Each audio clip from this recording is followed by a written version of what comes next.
Hey guys, why don't you sit down for a bit? Welcome everyone to the Scarred Thumb Podcast. Hello, John Watts. Good to see you. Deborah, X-Runner, Anon. When you hear there's a minor problem with Roblox and you think it's pointless headline, but then you realize exactly that it's a minor problem. Takes on a whole new meaning. Roblox has had this issue for years, and when the politician that's pushing for the U.S. Online Safety Act sold their stocks in Roblox a month before this blew up. That is interesting. Of course, I think the U.S. Online Safety Act is a bit of a red herring for censorship, sadly. And then, this is always the other issue with this Roblox stuff, is that there is, of course, anytime you have something that's popular with children, it's going to attract some bad actors. Same thing with Minecraft before it. But I wanted to start off just by showing, because maybe not everyone realizes how big Roblox is, but here is some breakdown of Roblox annual revenue for the past few years. In 2024, they did $3.6 billion. 2023, $2.8 billion. They've been doing billions of dollars since, I guess, man, they really blew up. It was growing. But I mean, look, 2019, $500 million. 2020, almost $1 billion. 2021, almost $2 billion. 2025, they may do over $4 billion. This is insanely big. They have an absolute ton of people on this platform. I don't. Let me see if I can Google how many unique users. I mean, this is a huge amount of people. I have a nephew. He also enjoys playing Roblox.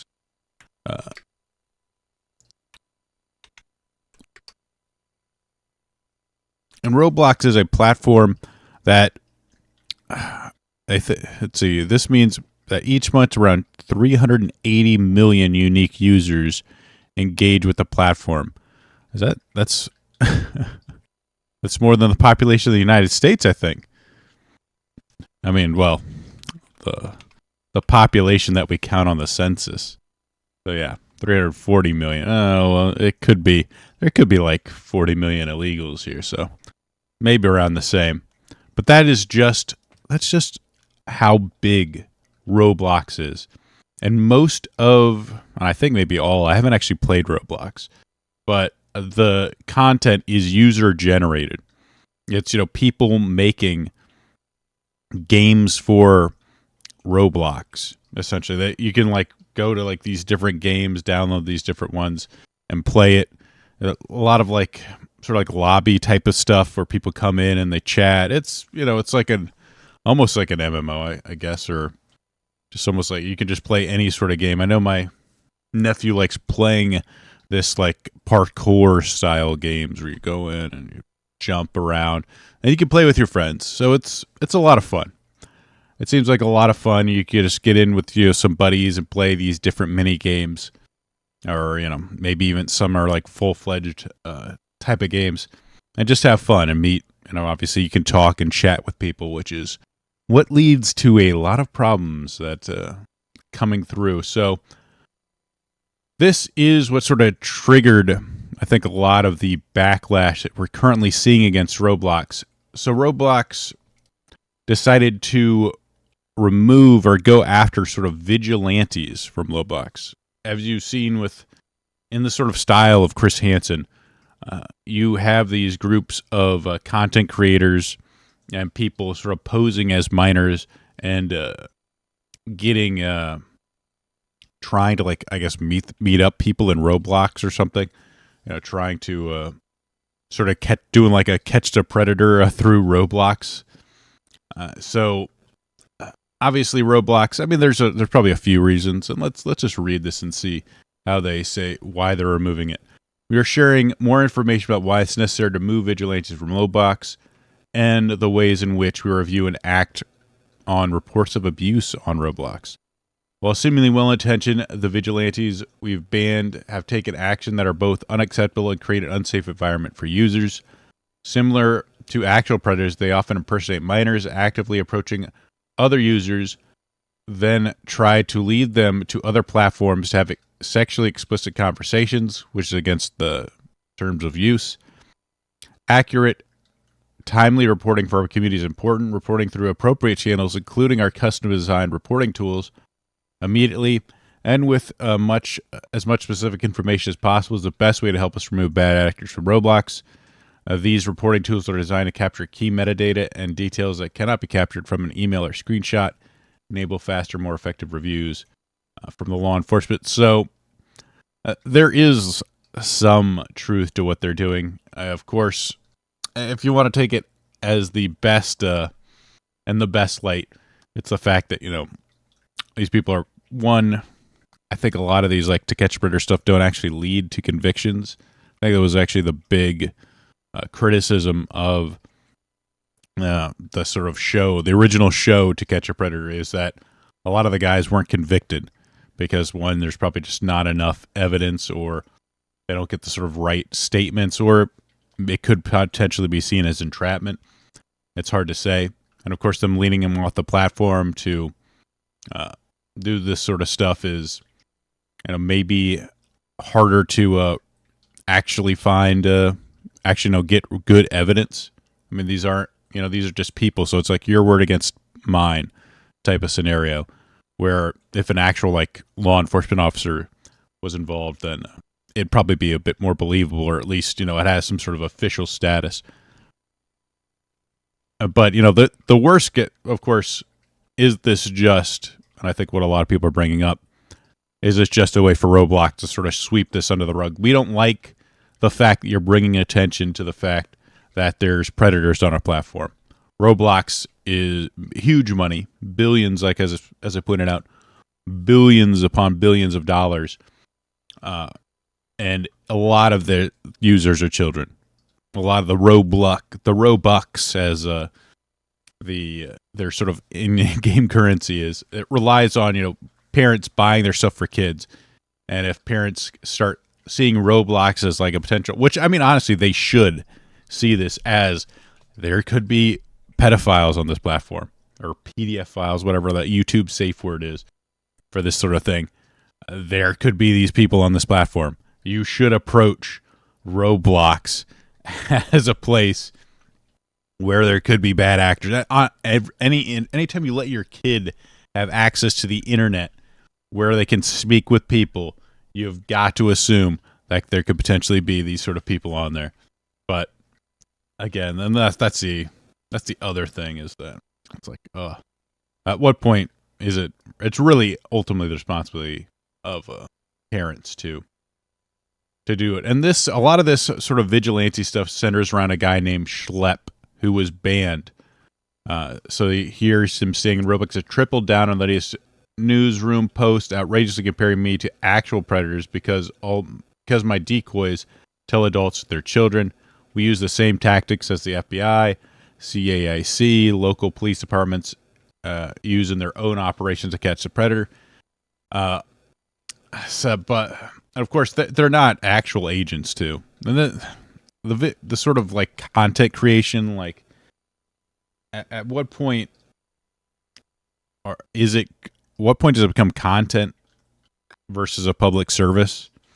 There's always, and maybe like guys that like Schlepp do a really good job of it, but it seems like with some of it, it just becomes like this sort of trend, and like any sort of like content trend, like when you get like fake stuff thrown in there, these setups, people just, it's like a race to the bottom with content creation a lot of times. So at what point does this not become a serious thing? At what point is this not serious and it's just sort of content creation? It does definitely blur the lines, which kind of makes me think, what do you really need some sort of official status to do this, to really take this seriously, because it's honestly a very serious and disgusting crime. But he was banned from Roblox, and at this point, I think they're even banning names from people that use his name here. So this is from Grums here. He was one of the users responsible for capturing and arresting 6 predators in Roblox. Again, does this mean they were convicted? That's the other question to add to this. They tried to share his info with Roblox, but they took no action, so he went to the police. Roblox banned him instead of sent him a legal letter, so they wanted him to cease and desist this sort of activity. You can't even mention him in games, something seriously wrong with Roblox. So this is what sort of set off a lot of the current things with Roblox, is because it's like the Streisand effect. They banned him, they sent him a cease and desist, and now Roblox looks like it's siding with child predators, essentially. Because, was there a better option, a better way out for Roblox? Probably it's just like turning a blind eye and say like, oh, this stuff happens, or like, good job, Slep. We'll take this to the authorities. Like, I don't know what Roblox is supposed to do in a lot of ways. If I assume like just going to the police. Well, if you go to the police directly, do you get banned? Who knows? It's a pretty bad situation for Roblox. They probably should have just been better off not saying anything and sort of handling it in private here. Roblox has taken down a Schlep tribute game. Like I said, a lot of this stuff is user-generated content. So, and then, once this sort of like takes off and becomes like content for a ton of content creators, it just, especially when you have something like this that's like so scandalous, it just really takes on a life of its own, because everyone can like, hey, I can make content and views and all sorts of stuff off of this stuff. And does it really lead to anything positive? I don't know. So yeah, when you got Grums talking about it, it's good. It's reached the mainstream.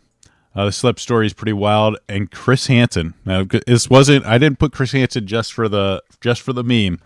Chris Hansen's now contacted him to do a documentary investigation into Roblox.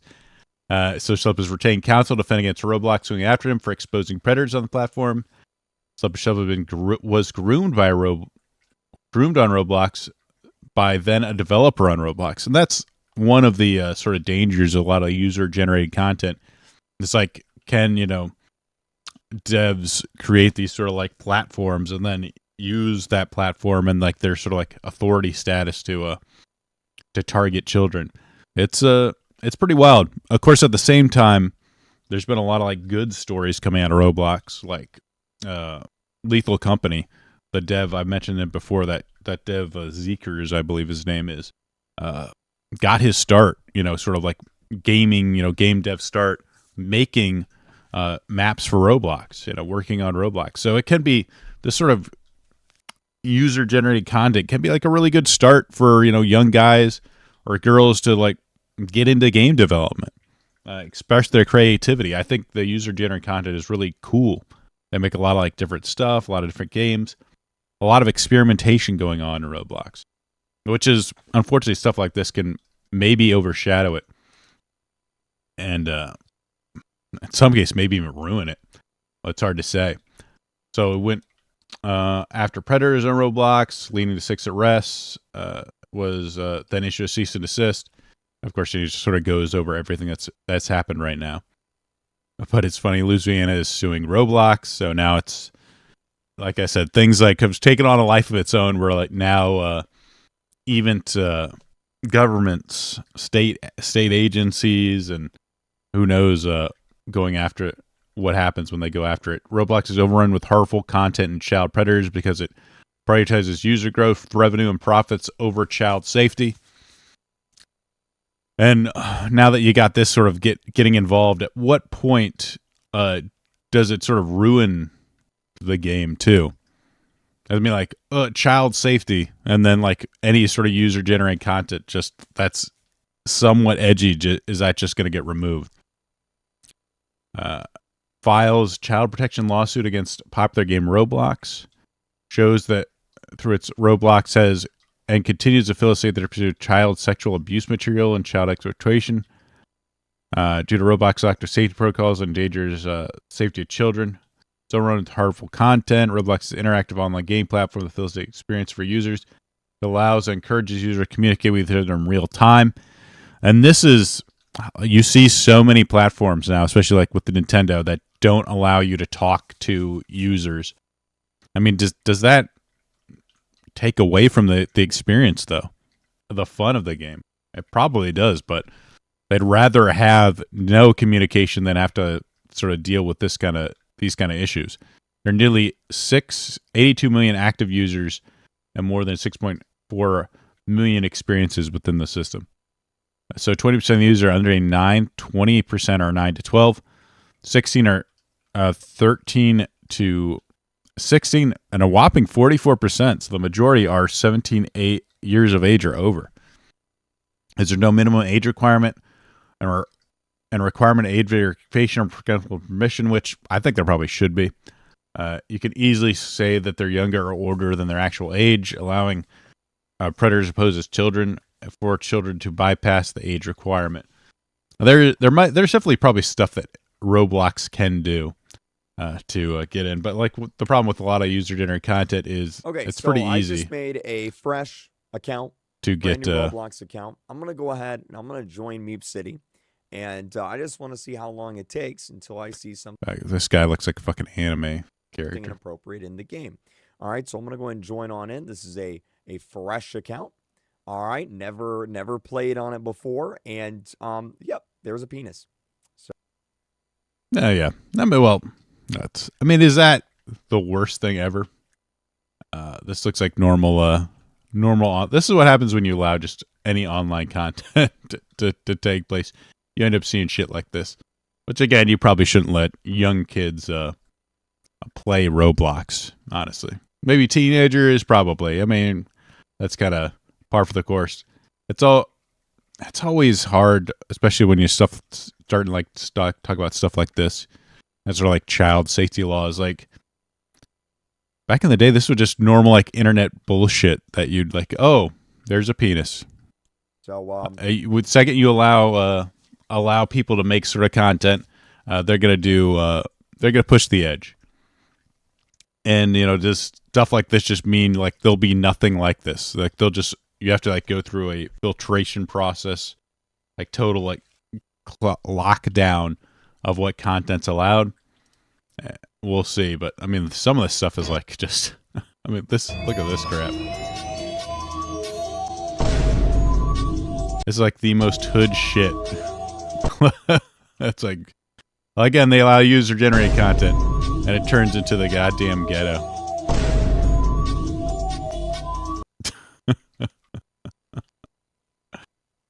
You took a wrong turn in Roblox and ended up on MLK Boulevard. But the CEO has tried to like get in front of this and talk about it, where sits down with Roblox safety leaders and shares their advancing safety and civility on the platform, where they're putting out like 44-minute videos here. Here, rolling out violation, scene detection. What point are they going to like to bring in? We'll have AI detect if it's inappropriate or not. But I mean, that this is the downside of having like this sort of very open system. And I mean, for me, it's difficult to sort of balance. How do you balance sort of creativity and allowing sort of communities to sort of naturally develop, while at the same time sort of dealing with these issues? I think it's a lot harder than people want to give them credit for. Because like if you're just trying to create like a platform where people can sort of make games and have different communities, it's difficult. And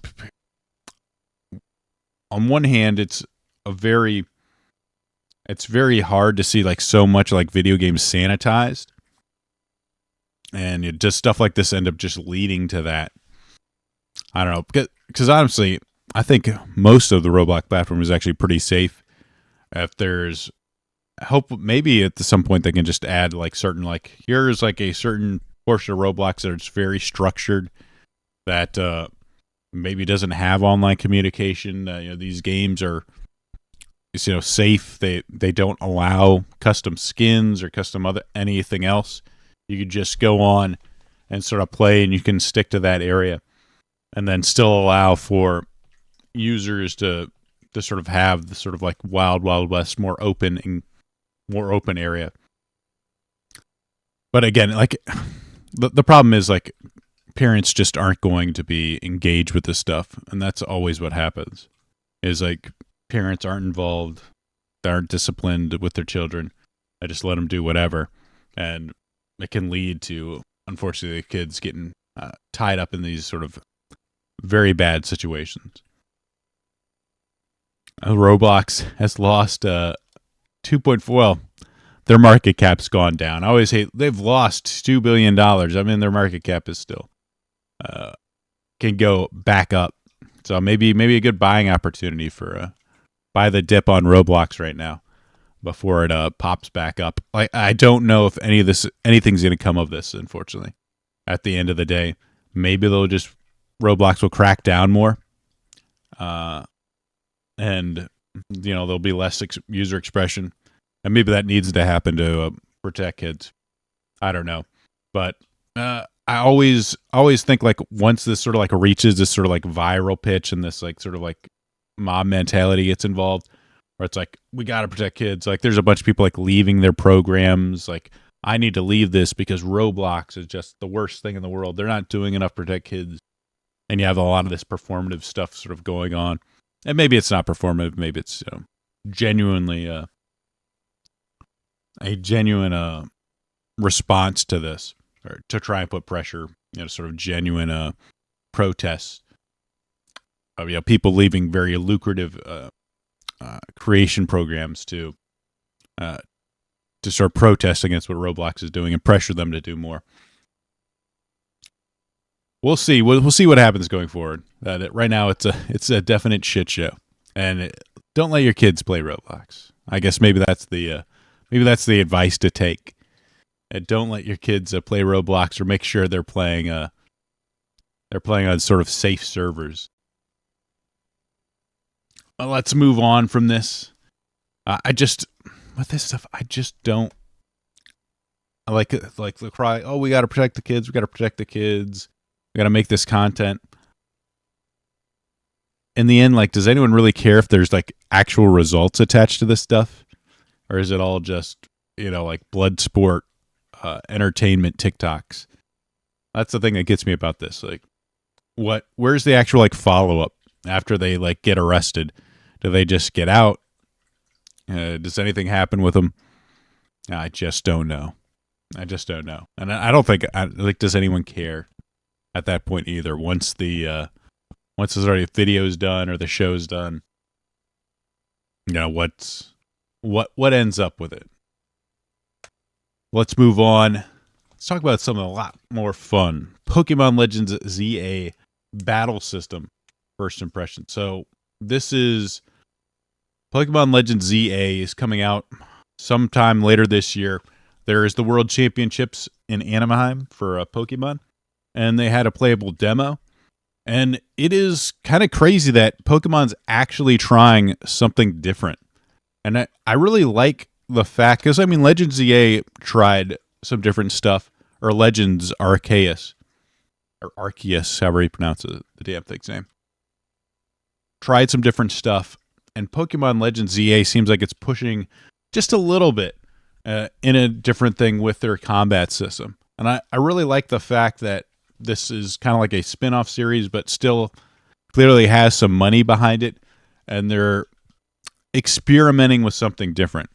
I think the tried and true Pokemon formula in sort of mainline games, or even like in like Champions, because I think there is a sort of like rich competitive scene for Pokemon using the standard like turn-based Pokemon formula.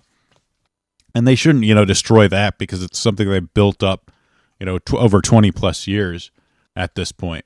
That shouldn't be thrown away. But for me, like the casual Pokemon fan, I want them to see them sort of like try something different. Now that they've sort of brung Pokemon into like the 3D world, I feel like the 2D combat system just doesn't work. It feels flat in a 3D world.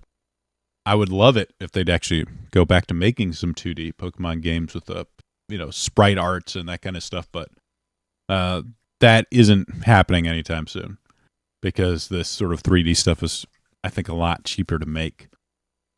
But to attack, they sort of mentioned you have to Z target the Pokemon to sort of attack it. I don't know if there's any sort of any sort of combat. So like you sort of see some combat system where you're fighting Tyranitar, and I guess they're working with a another trainer here, so you can move around freely. You have to target this guy in order to have your Pokemon attack. And when you target, you still have 4 moves like standard Pokemon, but there's also like cooldowns on the. You still have power points, but each move has its own cooldown. So maybe like Hyper Beam has a really long cooldown in between using another Hyper Beam. That kind of stuff. Or, Scratch is a very short cooldown, and you can sort of spam it, which I think gives them some leeway and some experimentation room to sort of like mess with the sort of balance of moves. And since you're moving in a 3D space, it kind of does also give, and your trainer can move around. Will moves home in on other Pokemon? Will AOE moves have a different property? Sort of an advantage if you have a wide AOE on some sort of Pokemon moves, or the cooldown. You actually have some risk reward for using like big moves. Big moves, high damage, having high cooldowns. So if you miss, there's a real punishment for doing that. I think there's a lot of like cool stuff you could do with a sort of 3D combat system.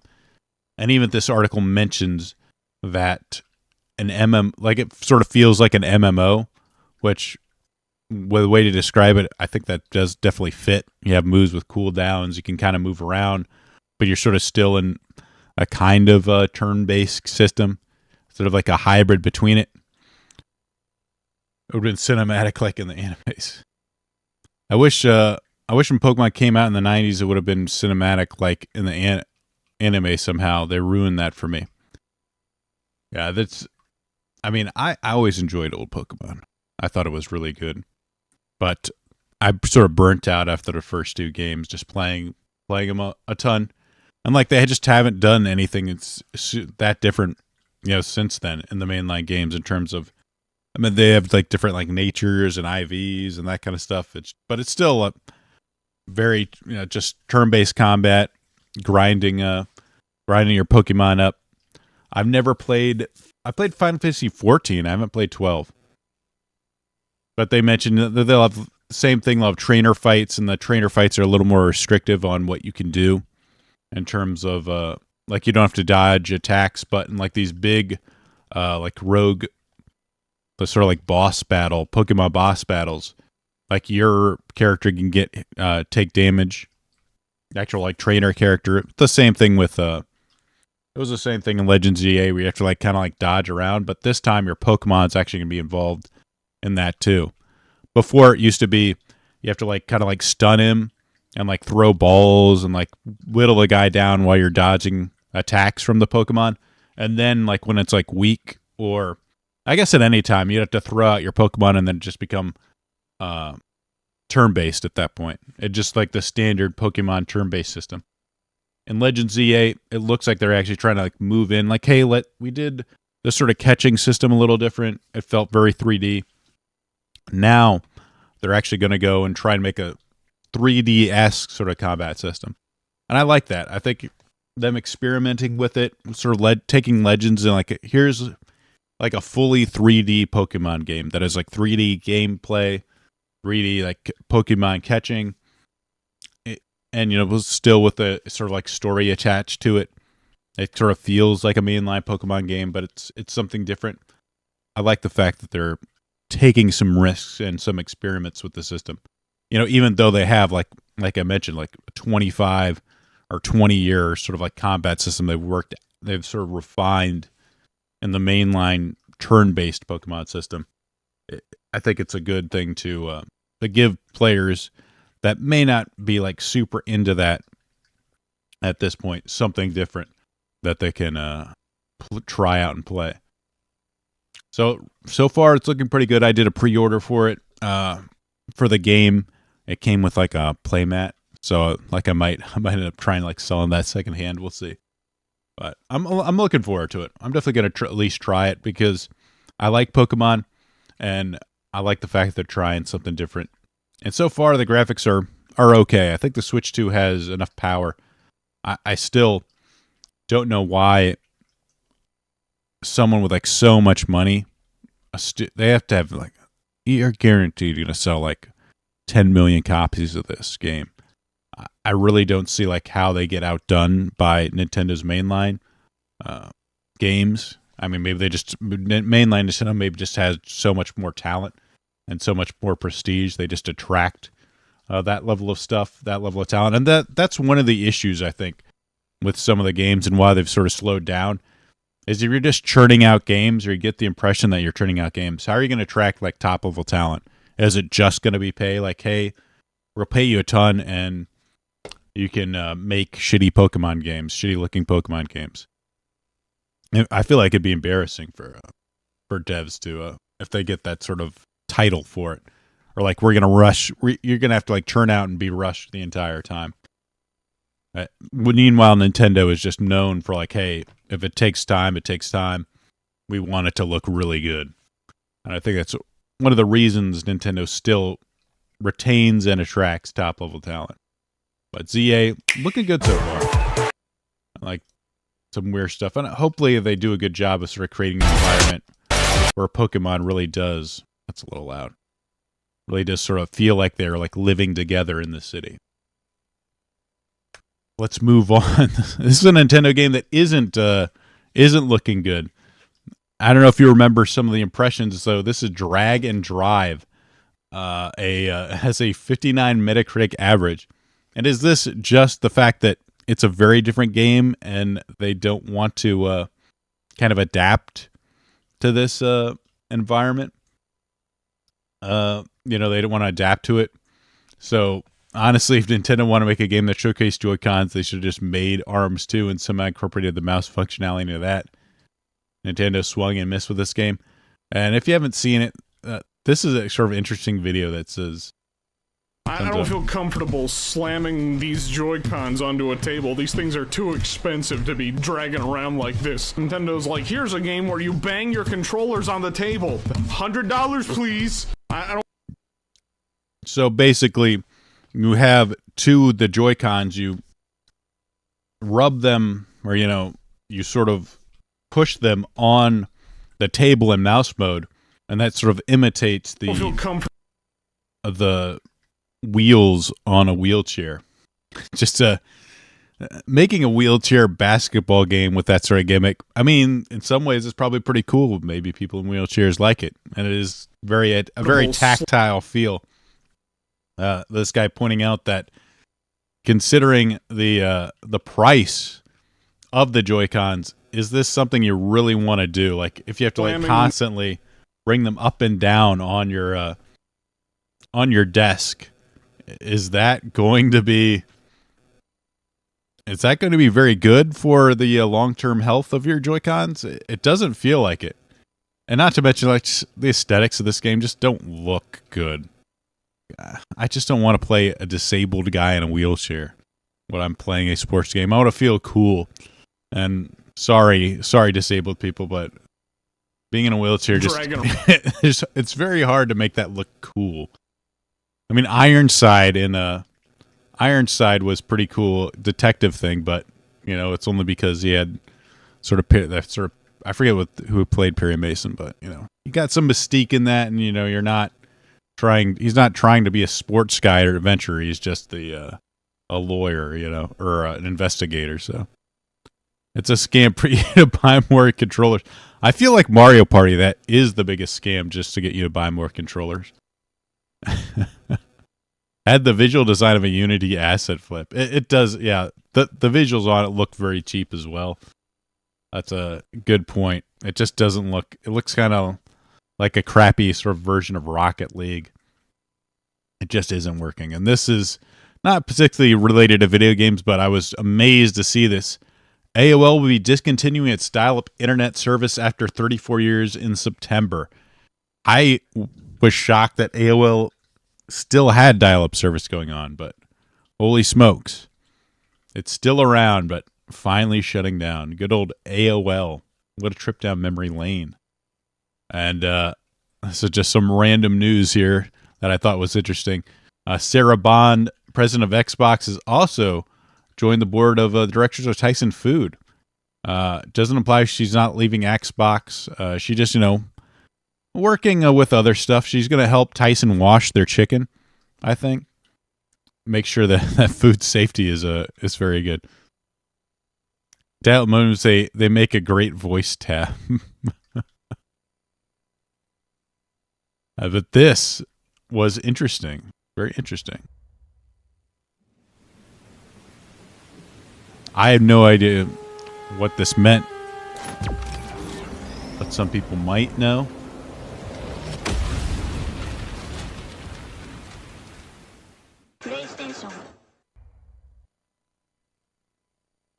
So this was apparently a sort of tease that there might be a Halo crossover for Helldivers.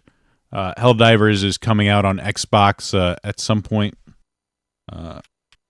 And there's a good chance that there's going to be a sort of Halo crossover with Helldivers. And I think that's actually, in the sort of world of crossovers, it's a pain in the ass. So scheduled to release on Xbox Series X August 26th. But when we're talking about crossovers, it's super overdone, but this is one that I think it can kind of fit. The Helldivers do kind of look like Halo Spartans, fighting flood type enemies and other things. I think, it makes logical sense. There's like an artistic way to do these things, and I think that fits pretty well in terms of the sort of crossover potential. So this could be exciting for Xbox users. I don't know if PC users are going to get it too. It would be crazy. Well, I guess maybe it's not super crazy to have it on the PS5.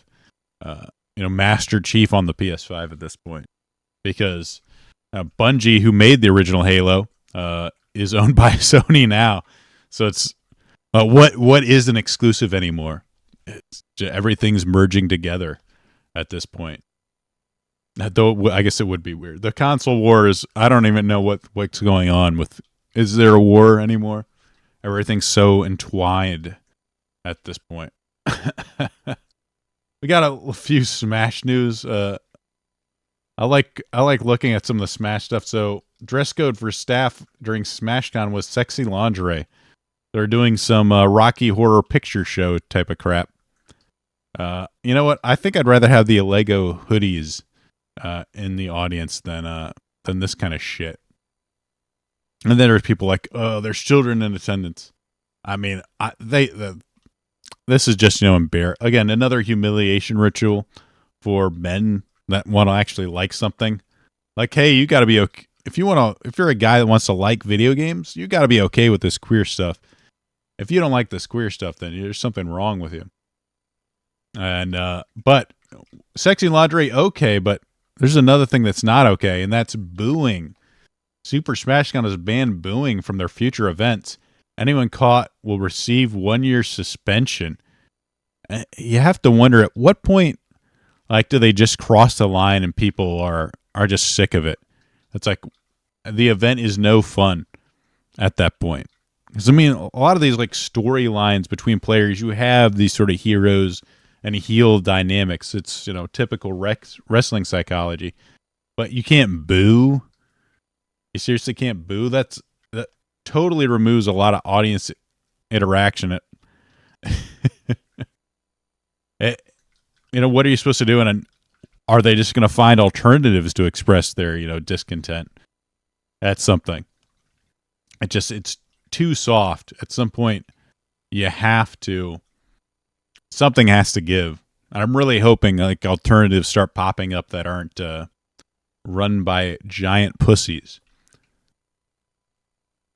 This was there's this app called W Place that's gotten really popular all of a sudden that sort of lets you draw on maps of different locations.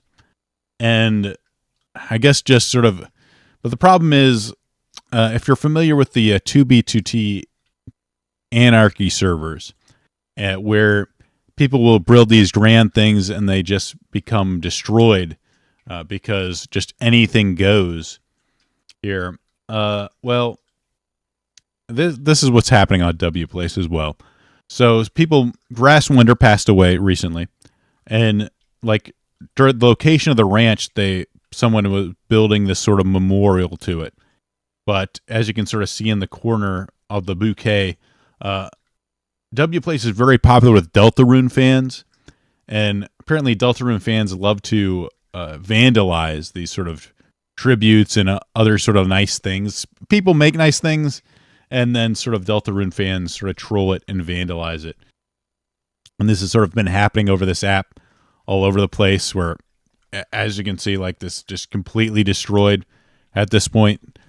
And, there's a lot of sort of community building, people coming together, because not one person can't sort of make all this. You have a limited amount of pixels that you can place in W Place. So I have heard you can sort of buy unlimited pixels if you spend money. So a good way to monetize that, I guess. And then, just being completely trashed.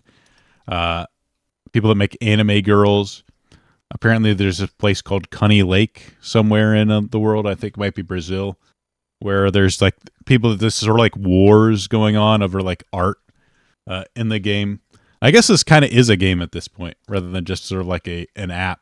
As there's sort of an MMO style builder wars or painter wars going on in W Place happening. But it just sort of shows how these sort of apps and games can bring out the sort of human nature in people, and visual examples of the sort of fall of mankind, or maybe the crisis of the commons is people just war over what can be placed and what can't be. And speaking of vandalism, D&D came out with a tweet that wasn't very popular. It has 2.3K responses and only 2.7 likes. Life of a Showgirl. What beautiful artwork here. Really, what beautiful art. So this is the Showgirl type of things. And recently, sort of Magic the Gathering, the most popular sets have been sort of Universes Beyond, where they bring in Lord of the Rings, Final Fantasy VII, Spider-Man and Avatar are coming out. And you can see why people are excited about those old IPs instead of Wizards of the Coast's newest IPs. Because whether it's Magic Gathering or D&D, this is the sort of bullshit that they have to throw in to the game. It's just crazy looking black women causing a scene. There's what sort of fantasy world, you would never want to go to this fantasy world. There's nothing beautiful or adventurous about any of this crap.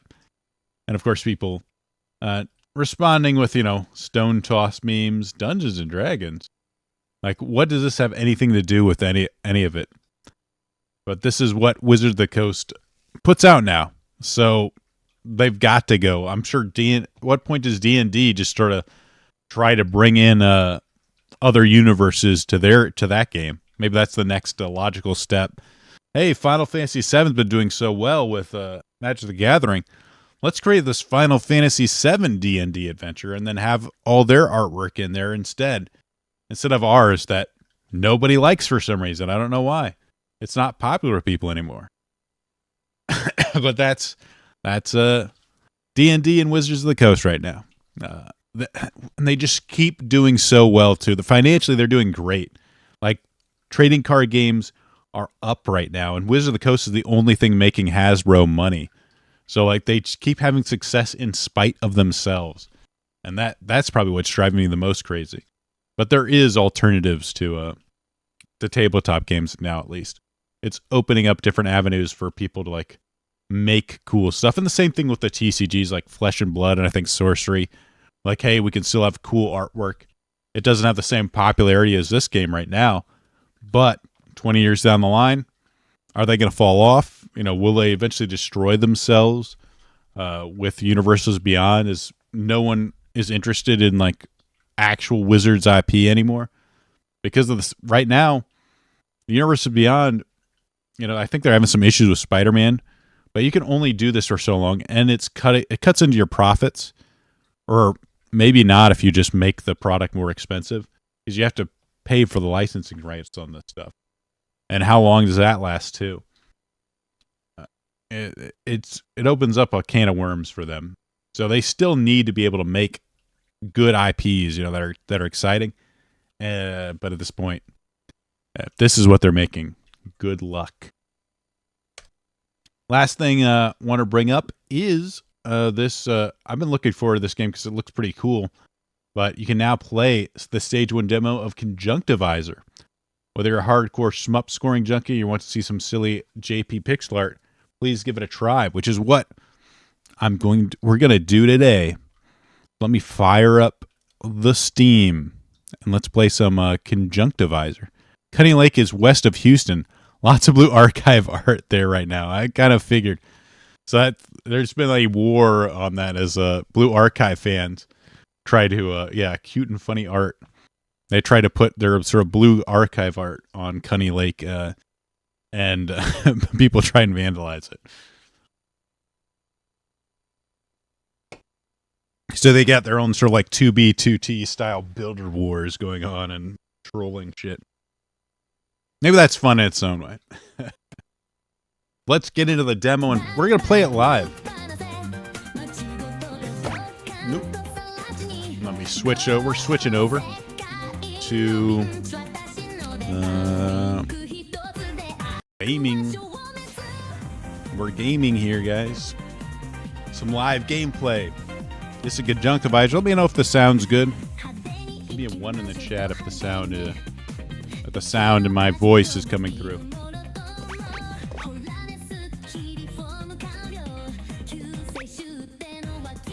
Let's try the tutorial here. Toggle between straight shot and wide shot.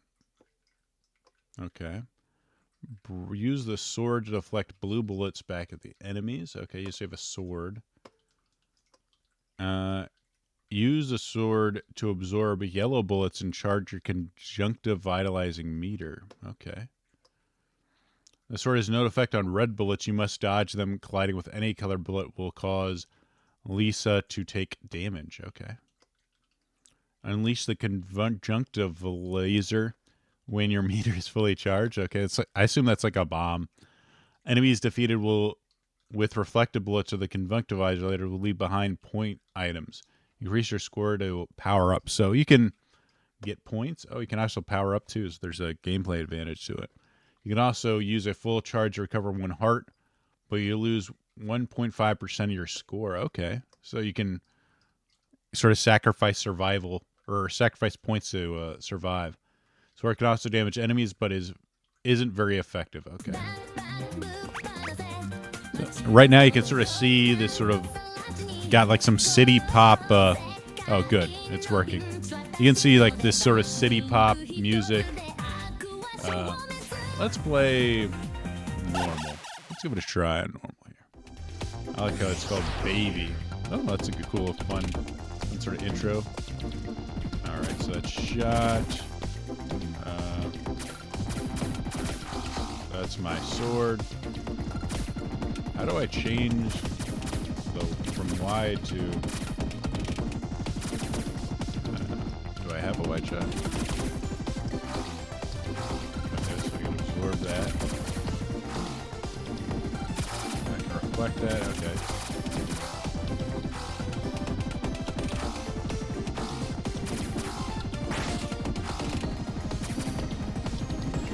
you gotta kind of like pay attention to like the bullet color too. So it does put an additional pressure on like what you need to pay attention to. And, like you gotta make sure you don't confuse the different colors of bullets.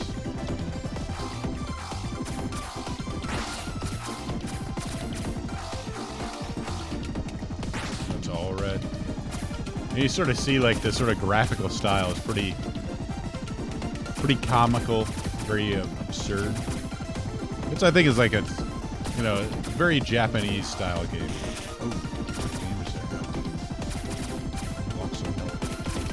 this guy's sort of swinging in that sort of arc is annoying. Ouch. I gotta be careful. I just gotta move forward at that point. If I can't get him.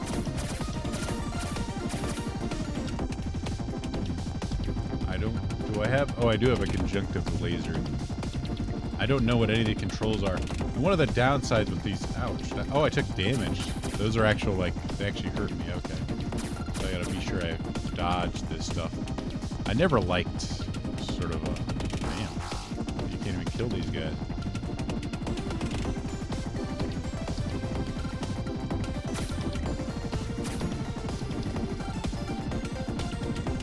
Some of the visual, like, ouch.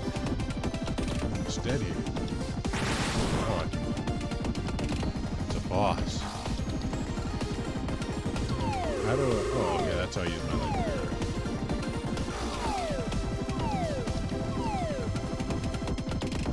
That's a ridiculous looking enemy. There's the next one. Oh, it's okay. Kind of figured it'd be red here. So they're using the bullets. Seems like an important part of the... Oh, no!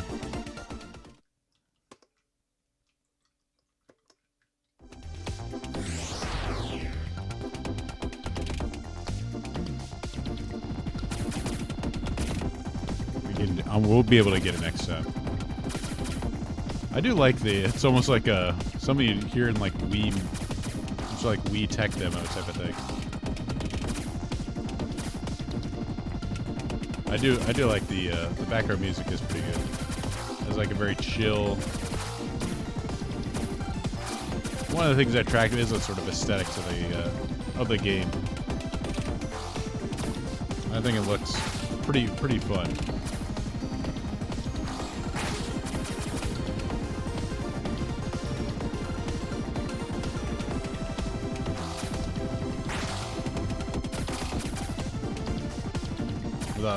Like some of these demos, they don't give you the options of changing your control schemes.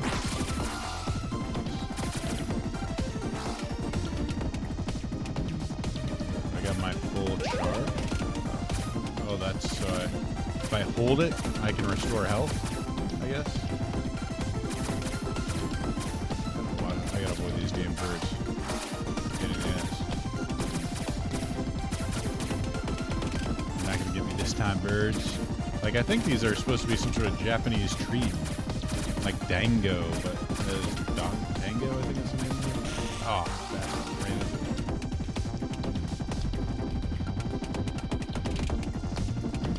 Avoid these. I can kill these octopuses.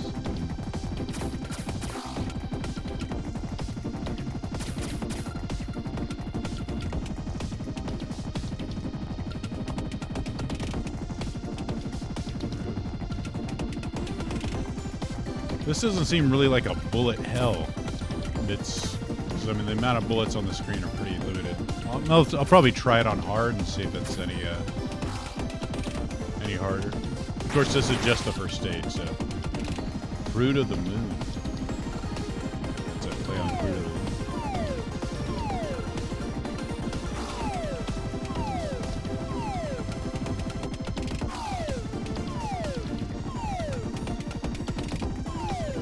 I don't have my bomb this time. It's home.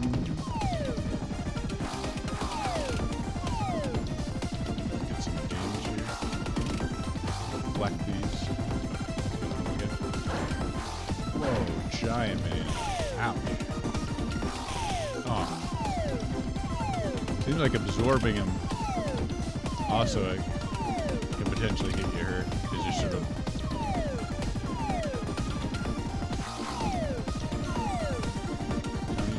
Conjunctivalizer. Oh crap.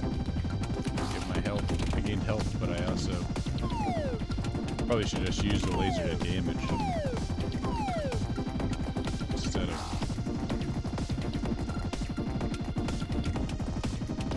We almost got him. Yeah. Cool sound effects. Oh. That was just a mini boss.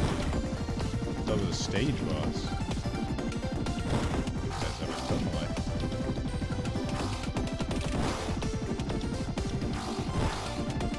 They're also giving me fighting bowls of rice now. I don't get what these like. They're like vampire dogs. I don't get some of the sort of Japanese cultural references in this.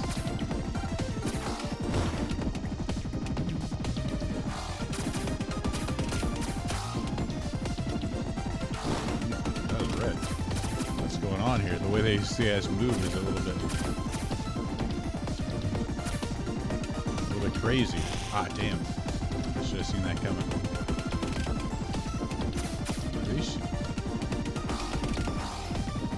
Shooting things sort of in a back pattern. Oh, come on. There's no sort of indicator that they're coming. I don't like that. This is more like a tradition. They're like more of an old school style shooter. Not necessarily like bullet hell, but yeah, just like an old school shmup. Where it's like not a ton of different bullets. It's not just sort of like weaving in between, turns. 1cc on this might be harder than I think. It's also, the enemies have a pretty decent amount of health. It's not just like they instantly sort of blow up under focus fire.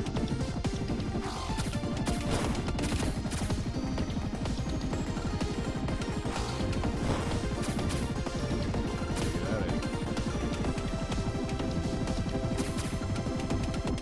Next thing is no, it's not the X yet. That's it. Should just be safe right in the middle. Oh, their eyes glow when they're about to shoot at stuff.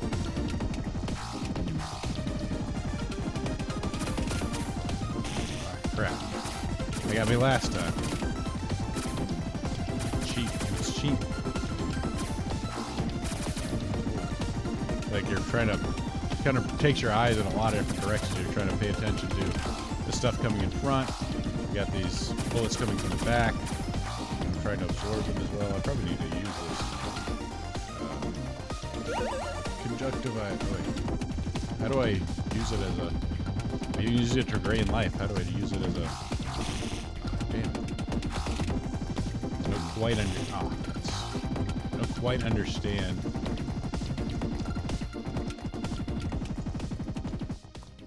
The buttons on this. Pet the dog, pet the dog, pet the dog.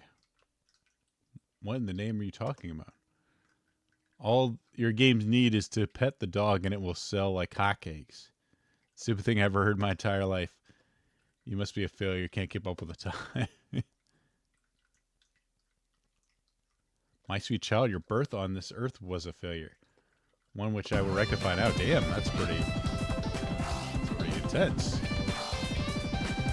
Kind of making fun of the pet the dog meme.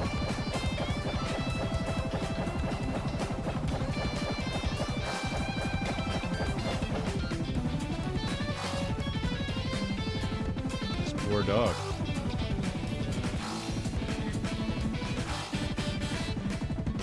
Shit. Facing? Oh.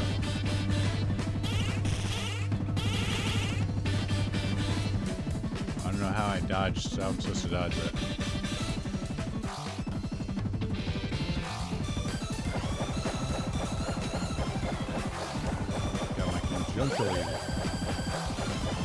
How do I use my laser? Don't know. Oh, shit. Damn. How am I moving into the things? Keep moving into the things to attack, or actually hitting the bullets instead of swinging it with my sword.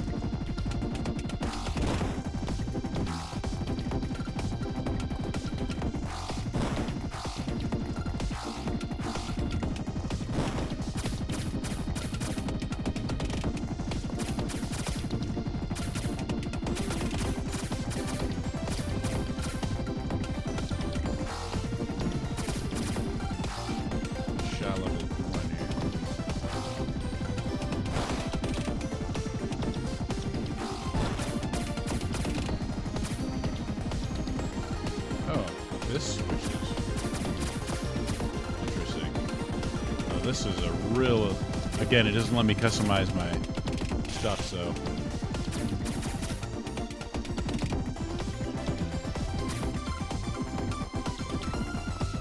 Apparently I can't...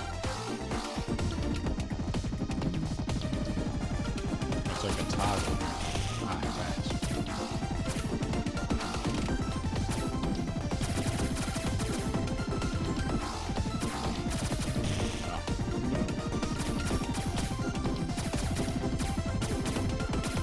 Too much to focus on.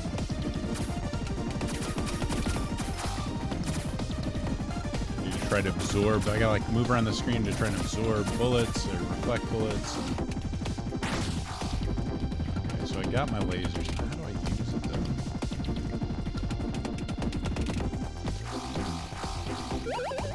See, I didn't want to recover health there. Maybe it's a different button. Saw their game were exactly the same price that they were 7 years ago. What's up, Nuke? Good to see you. I just wake up to Toho. How's it going, silly little guy? Yes, well, Toho-ish. Pet the dog. You gotta have dog petting in your game. That's how you make it sell.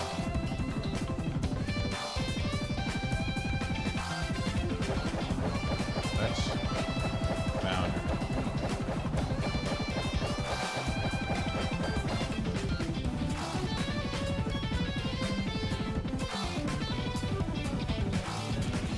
I think this might be a English developer though.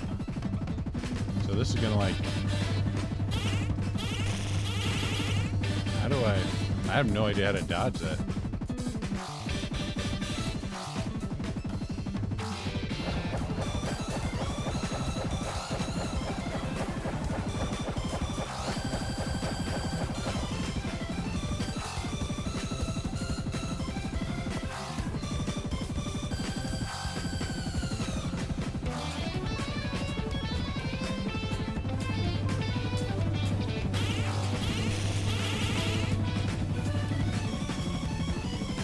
Can I go over her head? Maybe it wasn't far enough over the top to go over.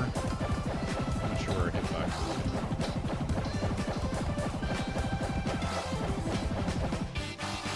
I probably will. Oh, damn it.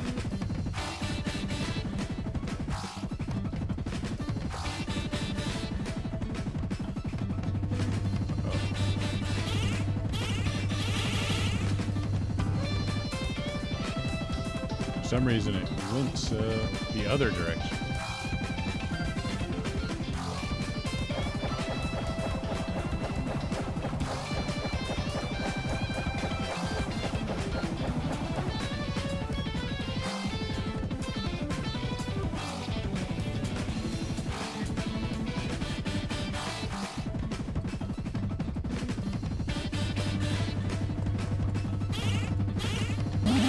Yeah, the top of her has a hitbox.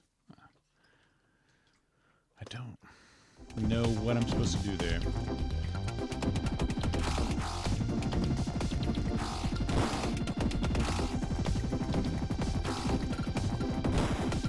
There's probably some sort of cue or something I'm not picking up on.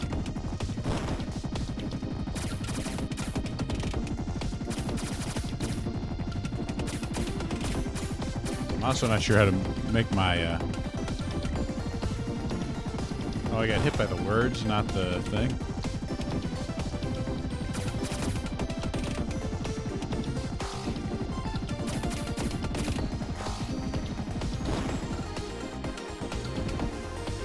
Okay, so that's the conjunctivalizer. Okay. So laser's a different button than the,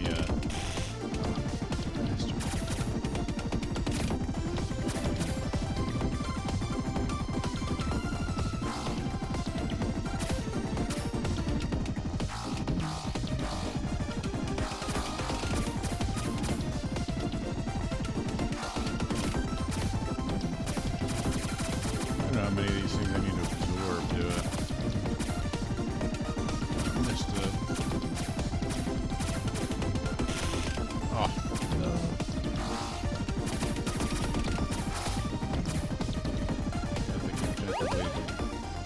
wrong button. That was a recover button. Not that it's a... I had damage, so it's not the worst thing. It's just annoying.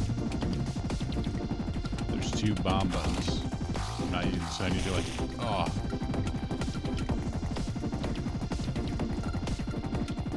That's a little difficult.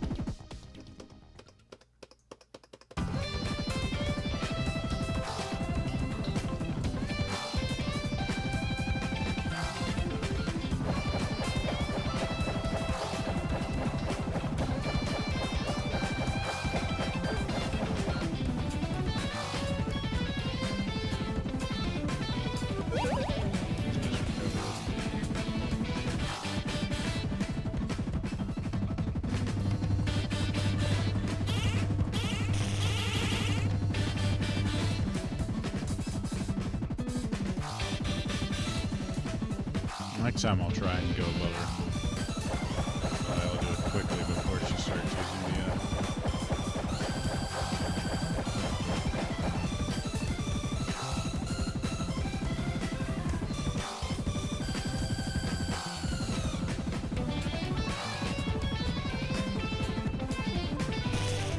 yeah, her thing has a hitbox. Top of her head has a hitbox.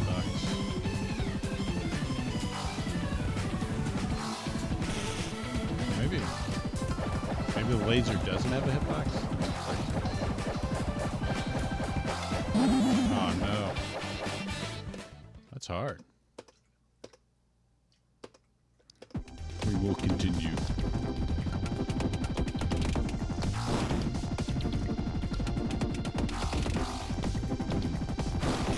Oh, come on. I absorbed it.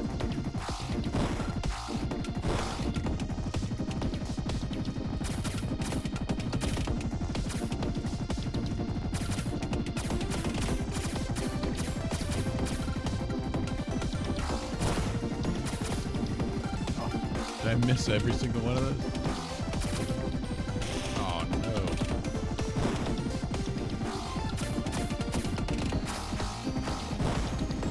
Down, we're already down 2.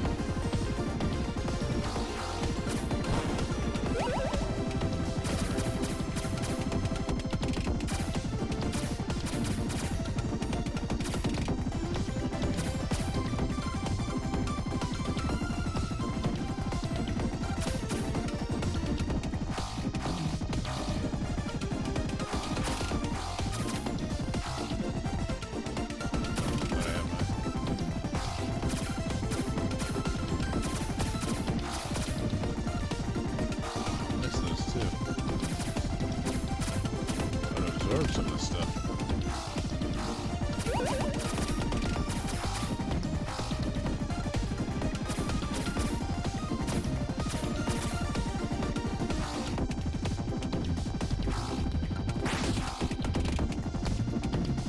It's funny because you kind of have to, in some ways, prioritize like what shots you want to absorb, what shots you don't.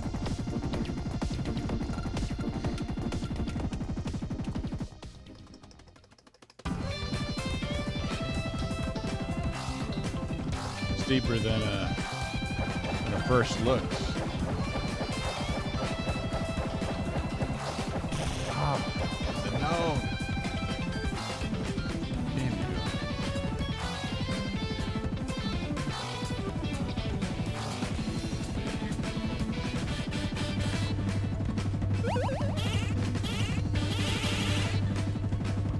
Maybe that blue thing isn't a hitbox. Just showing where it's gonna target.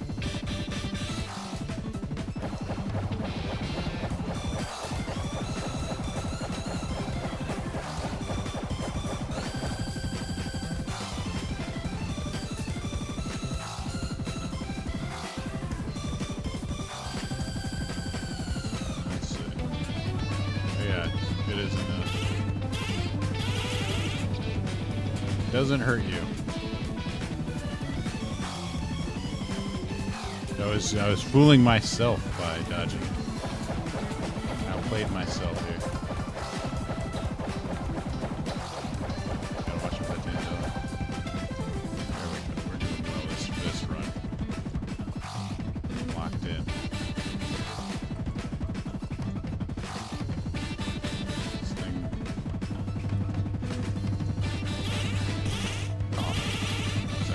quick, quick.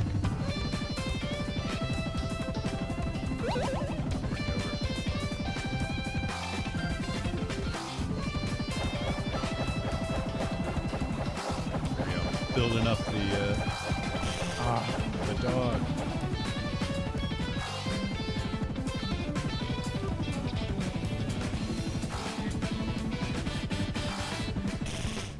No. What the?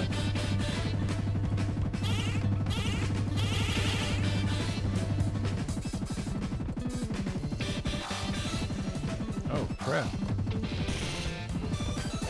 Why is there a Grim Reaper in here? Am I taking too long to kill this thing? Oh, no. What?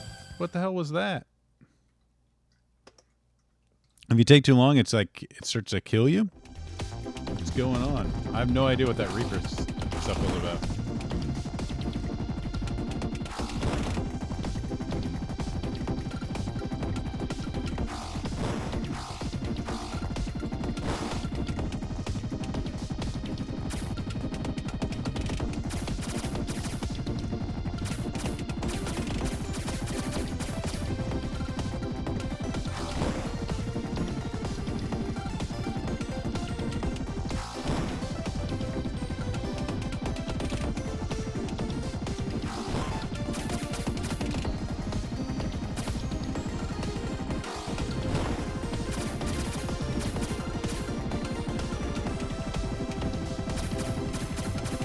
More to this game than I thought.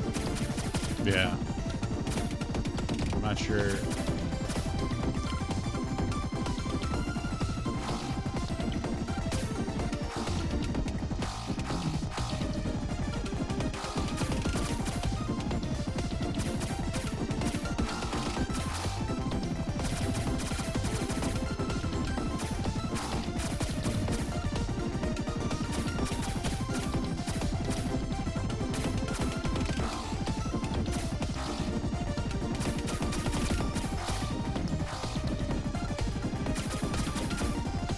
I don't know if I can melee the Reaper. I'll have to try it if it comes up next time.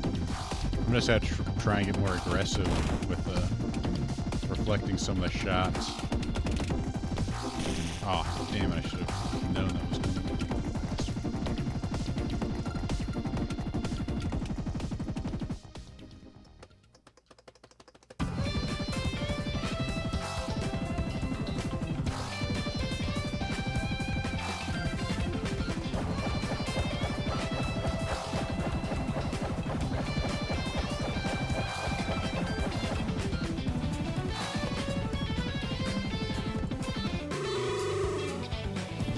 I don't know how much that did. A significant amount of damage or not.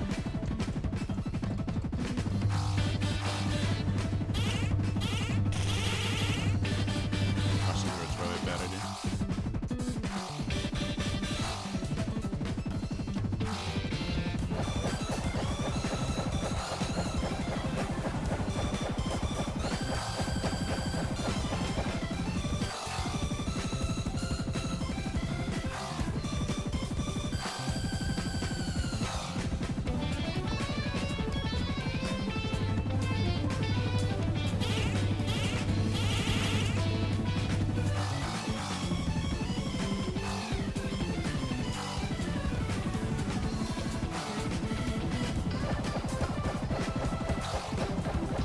Damn you, dog.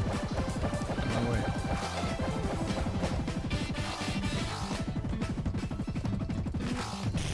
Oh, what the hell?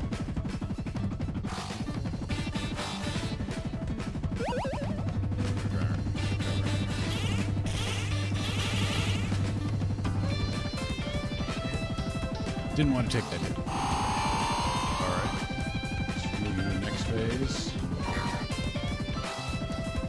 I don't know what that is. So some bombs.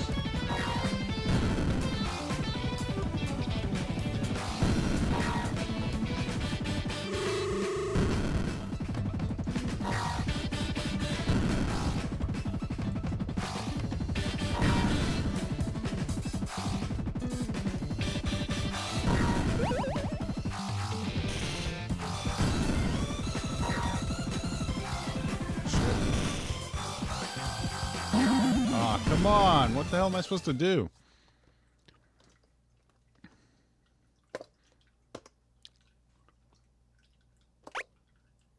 I think I need to restart from the beginning. And try and get up to, get my shot up.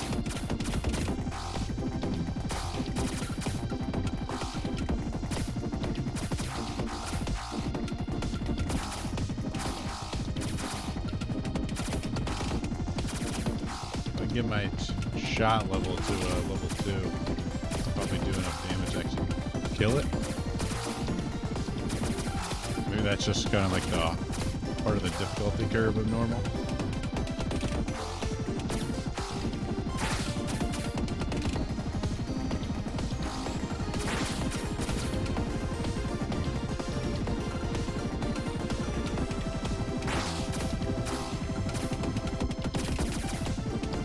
Oh, I got me doing my conjunctivitizer.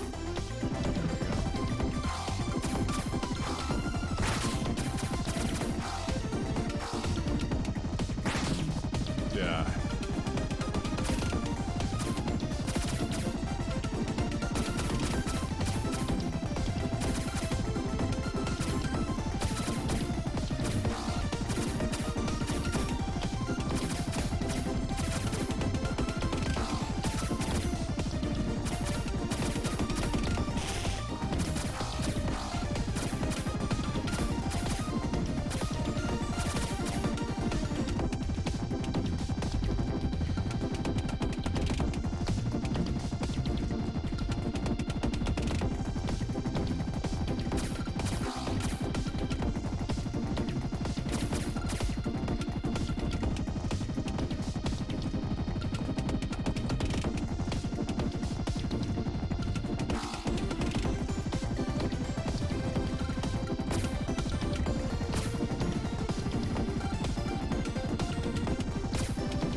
Wasting these,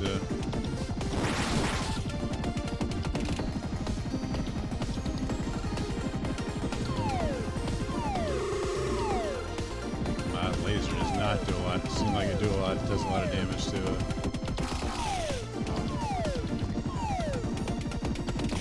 Oh no.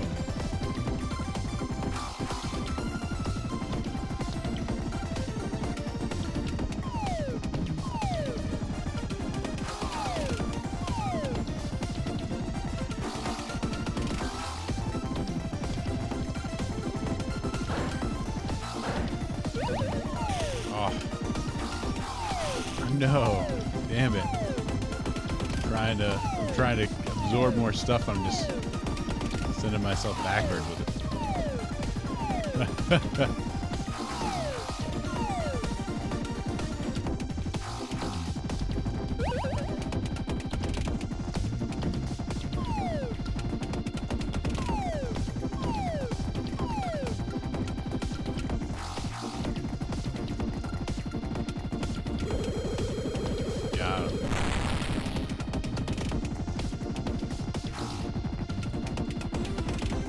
But now I'm quite low enough. Going to the second phase.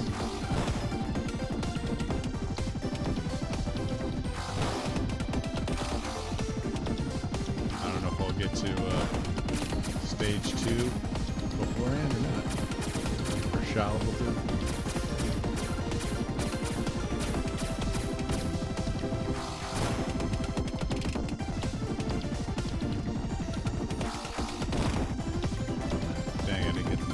Reflections off there we go. My flowers. Of course, if I kill them quicker, I don't get the yellow shots. So there's a trade-off there. I'm gonna try and absorb some of these yellow bullets.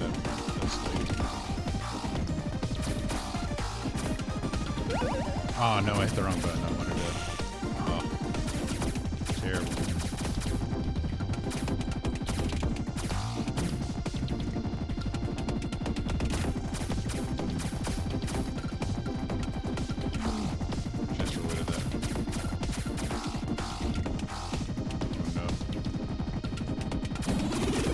leveled up. Yes. We did it. We did it. Recovering.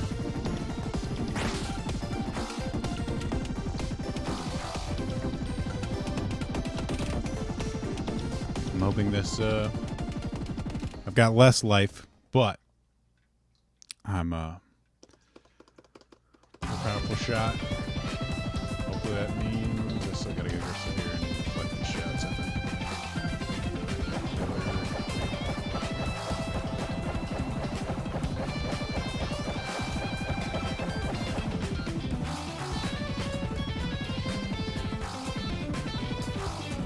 Oh no, come on.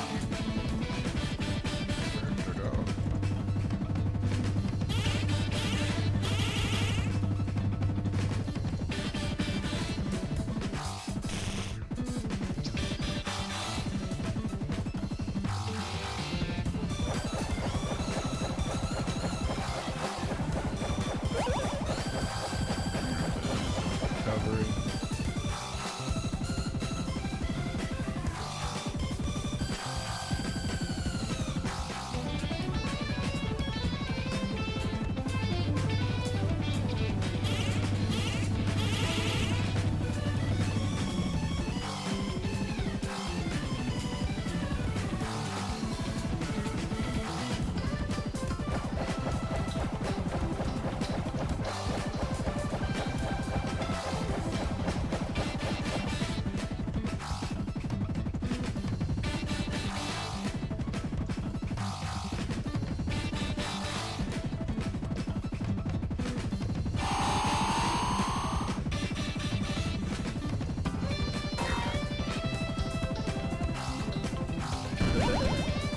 Oh no, I leveled down. Son of a bitch.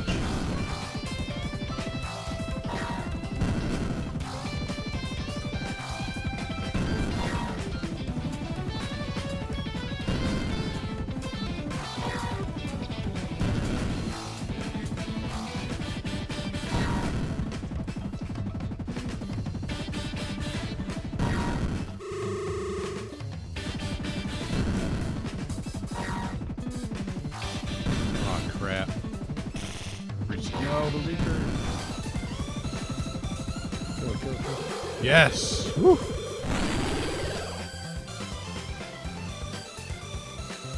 Did it! I did it! That was a lot harder for a first stage. It's an interesting shoot 'em up. It's kind of, it's not, like bullet hell where you just, dodge like waves after waves and and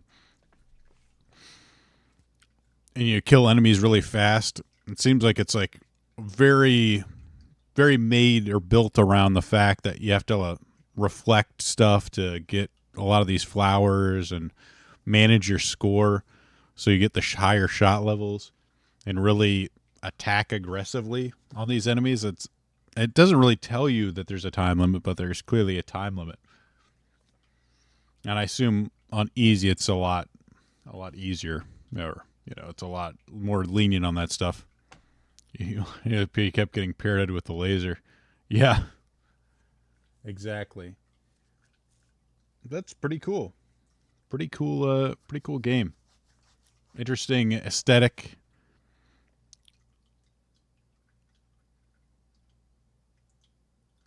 When was the usual difficulty? Third is usually, and a lot of like shmups, the third level is like the difficulty spike. I know just a lot of like stage 5 shoot 'em ups. Usually like the first 2 levels are kind of like pretty easy, and then you get to the third stage and it spikes up. I know like with the gun vein, the third like stage boss is a pain in the ass. So it's kind of like that. And the same thing like Mushihime-sama. The first 2 levels are okay. Then like the third level is where it really steps up in difficulty. But yeah, fun game. I'll probably, assuming it's not like ridiculously expensive, which these games usually aren't, I'm going to pick it up. So that's Conjunctivitalizer. A fun game. So that's it for the stream, guys. Hope you enjoyed it. Went a little overtime, but it's always fun to play play some video games rather than just talking about them. So I hope you enjoyed it. Be sure to like, subscribe. I don't think there's going to be a post 0 this week. I haven't seen any sort of chatting. If there is, let me see. I don't think so. So that's going to be it, guys. Hope you enjoyed it. And I'll see you next time, next week. Right back the same place. Goodbye.